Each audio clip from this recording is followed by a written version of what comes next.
On this episode, we're going to talk about how Molly and I got into the industry. We'll see you on the other side.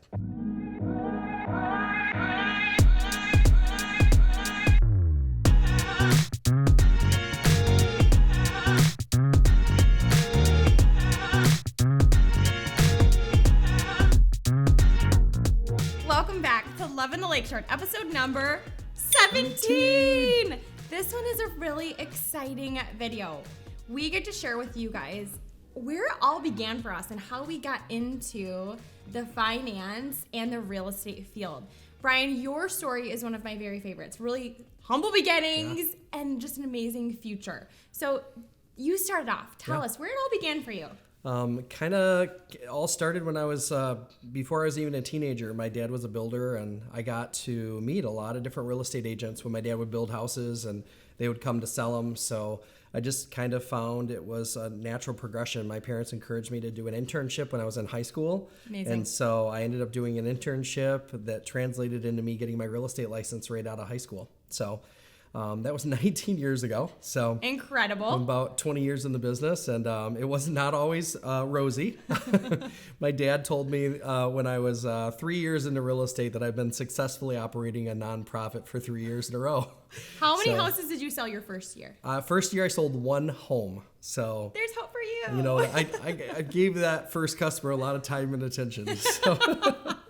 And then year number two, I think, well, actually, I know I sold 8 homes, and then I think I sold 11 the year after that. So it was just a slow progression. So when I see people get into real estate or talk about getting into real estate, and they tell me, oh, I'm going to sell 50 homes my first year, I'm always like, wow, lucky you. Because it took me probably 10 years before I just started selling 40, 50 homes a year. And it's just kind of been building up since then. So the deal with real estate, especially with me, it was my passion. It was not prompted by the potential of making money from it. Right. It was prompted because I loved it. Yeah. And I love people. So in the opportunity to work with somebody in a transaction, which is an extremely intimate time in their life, there's things going on like, for example, they're maybe going through a marriage, divorce, they're going through having a baby, they're going through a death in the family. So these are pivotal points in someone's life, and you're kind of just walking in lockstep with them all the way to the closing table and to make that process smooth. So that's kind of been the fun part for me is to start off in it because it's a passion, and then to have, you know, the ability for it to grow the way it has through the years now. So for sure. And for yourself, like, what got you in? So I started as a little personal banker at a local bank, and I just loved the finance industry. It was something that drove me, you know, from a young age. We came from very, very humble beginnings as a child. We didn't have an abundance of money or things. So I always knew, like, I really wanted to work hard and build something for myself and my family, right? So starting as a little personal banker, I got in, and then I was like, oh, I love this. I'm passionate about my people, my clients, my work. So then I went on and got my financial advising licenses.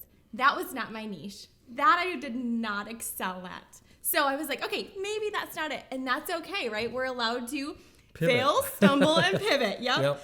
So then I really dove into the lending side of things, and I found out, like, this is what I love.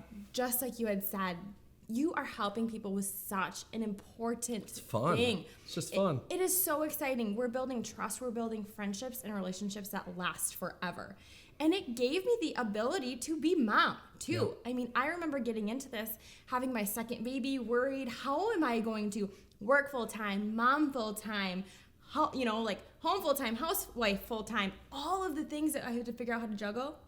This gave me that ability to have such a passion for what I do. I wake up, I get excited to do it. I bring it home. I bring that excitement home. My clients know my kids know my clients, and it's just been fun. So there's hope in that too. If you're passionate about what you do, it's not like it's always work-life separation. It kind of comes together. And I found too, like, as we're growing our family, you kind of watch your business just kind of changes. You know, I'm finding myself, I'm working with a lot more customers that have kids. And I did not have that as a common practice, you know, a few years ago. And I think you're naturally in relationship with people that are at a daycare or at school, and you're just doing life with people at a different point. And those folks have a lot more compassion. They're understanding of what's going on in your life too. So that's a blessing to have your customers just be understanding of where you're at in life. Gosh, yeah. And equally exciting, like I just had breakfast this morning, and my customer walked past and they said, Brian, it's been 8 years since we've seen you, and you have 2 kids now. Yes, and look at then they saw my wife, and so they got a chance to like take a peek at where I'm at in my life, and they're equally as excited, and I'm excited to see them again after years. So, Yes. But you stand out. I mean, you can't do this in multiple industries, right? No. You don't stand out as an insurance agent you met 8 years ago. Right. You stand out when you've walked through life with people and you've made a lasting impact on them. Yes. So. And we hope that this gives you guys hope, right? We came from humble beginnings. We came from some failures, some falls. Yep. Let this be something that maybe encourages you to know, hey, if you're stumbling right now, just get back on the horse or maybe pivot a little and you will find success as long as there is driven by passion. So if you're thinking about financing or thinking about purchasing a home, feel free to reach out to Molly and I. We'll see you next time.